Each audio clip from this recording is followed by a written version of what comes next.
Well, Don't grab my neck. I'm trying to be very ginger here. This is no longer hashtag Sealmaster Bourdais. This is hashtag Passmaster Bourdais. I think you need to qualify 19th more often, because when you do, you just barrel through the field. Tell us about your race before we get to the race winner, the champion, all that fun stuff. You put on a show, my friend, to close the season. Well, I'm glad you pointed out, because if it comes from me, it just sounds very narcissistic. So I don't know, man. It's been a tough weekend.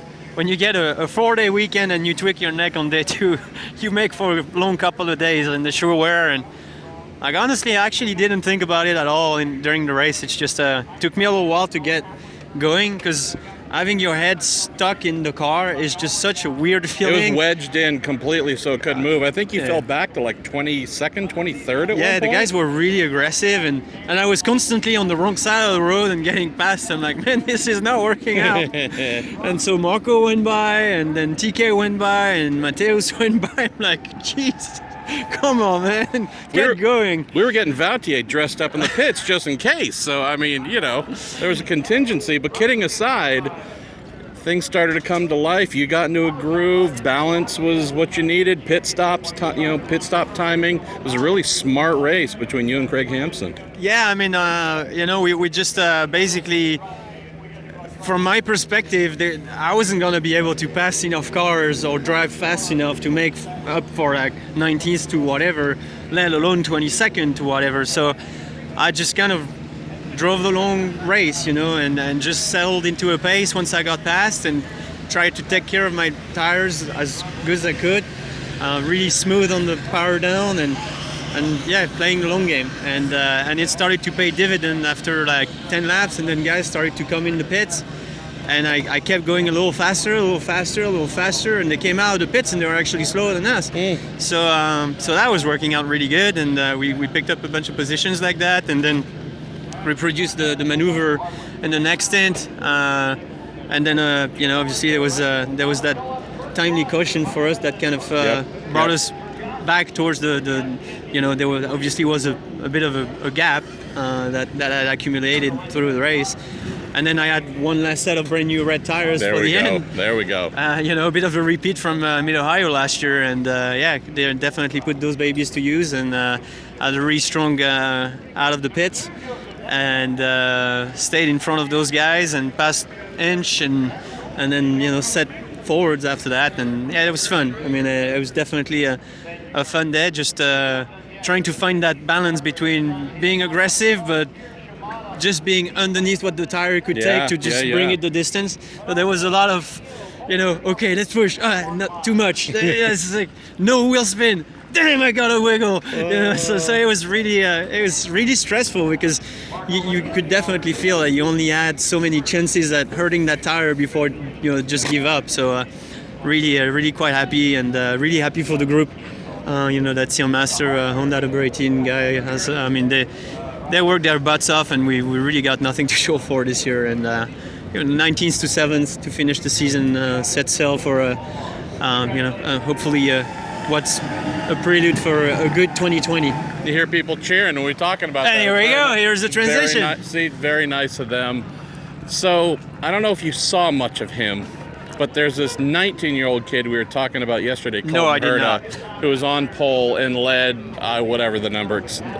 We'll just say the whole thing. Other than pit stop exchanges, basically. Wow, what a way to close the season for him, announcing he's going to Andretti full-time, 2 wins in his rookie season. I don't know, sounding like a rookie I recall kind of back in the day, who was letting the world know he was going to do special things. What do you think about a kid like here at a track that we're going to have to rename, Laguna Herta? Good Lord.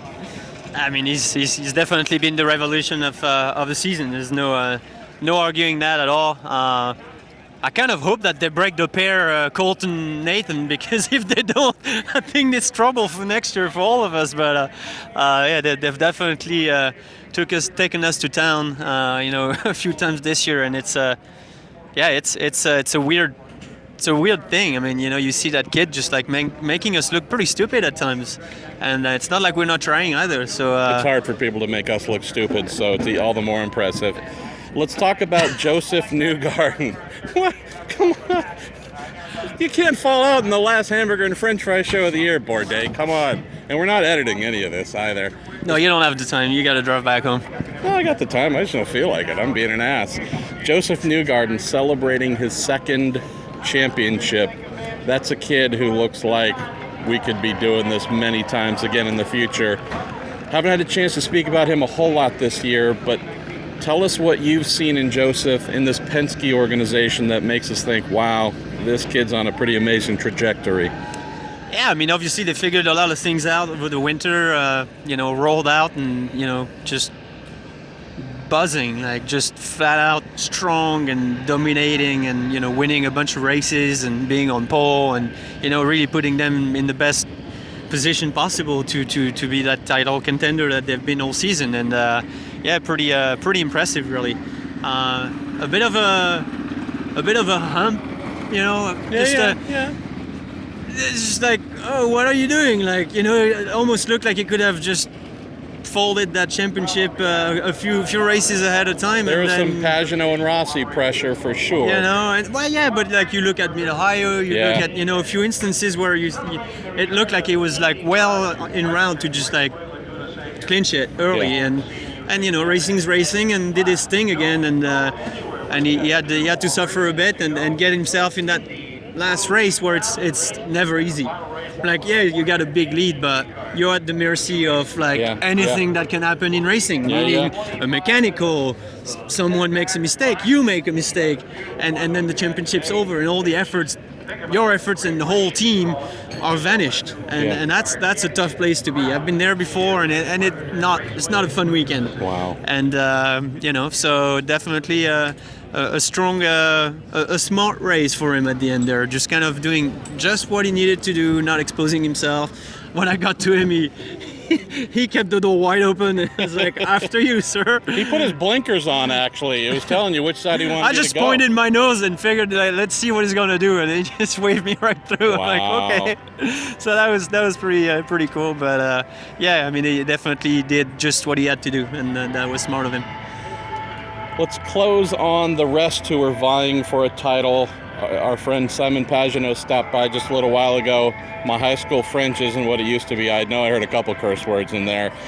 Will Power pressuring for the win here on Colton. Couldn't make that happen. Rossi didn't have a great day. Good day, but not great, and he needed excellence. Any thoughts for them?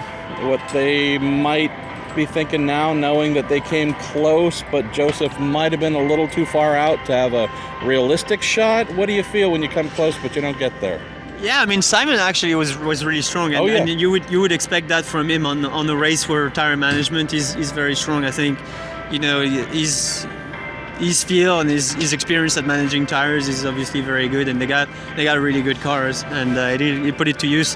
It was like, man, if only Scott, had not been so strong and just resilient, and because it looks like they banged wheels a couple of times and stuff, but they couldn't get past, and because apparently if he had finished second, he was clinching the championship. So I guess Josef was kind of exposed there for a little bit. But he didn't, and then that was pretty much the day and the championship right there. So pretty impressive. I mean, Scott obviously still there. Rossi, for me, a little bit the surprise. You would have thought, coming out of next year with the stuff he showed and the aggressivity and how he could turn things into gold. In a very different way than Colton most times too. Colton is like, comes out and just dominates the weekend, rolls out with it. I mean, he's done it a few times this year, and there's like another Road America where, if they had a different tire strategy, which we were on the same as him, had a pretty miserable day. But there's just little finesse and details that can completely swap the outcome of the event. So I'd be saying a little surprised with Alex. I thought he'd be stronger than that. Yeah. I mean, coming from a guy who doesn't finish in the top 10 in the championship, that's pretty funny, right? but in the end, obviously, I think everybody had him as a favorite in the championship leading in the season, and it didn't really. It was in the mix, obviously, all season long, but it didn't really materialize that way. And I think it's going to be interesting to see what happens at Andretti next year, because Colton is going to get in there guns blazing, and I'll definitely be watching. Wow. Last note here, Felix Rosenqvist puts in a storming drive as well, wins Rookie of the Year. I think if he started a little higher up, he could be in victory lane right now. Great to see another young talent there really show well. Your teammate Santino made his first real mistake of the year, locked up his brakes, hit Sato, suspension issue and out, but nonetheless, that kid is someone we can't wait to see come back. But we're not giving up on our French Fry here. Final Hamburger and French Fry show of the year. We tried to get Bacon. He's busy doing TV stuff. Whatever. Yeah. What a prick.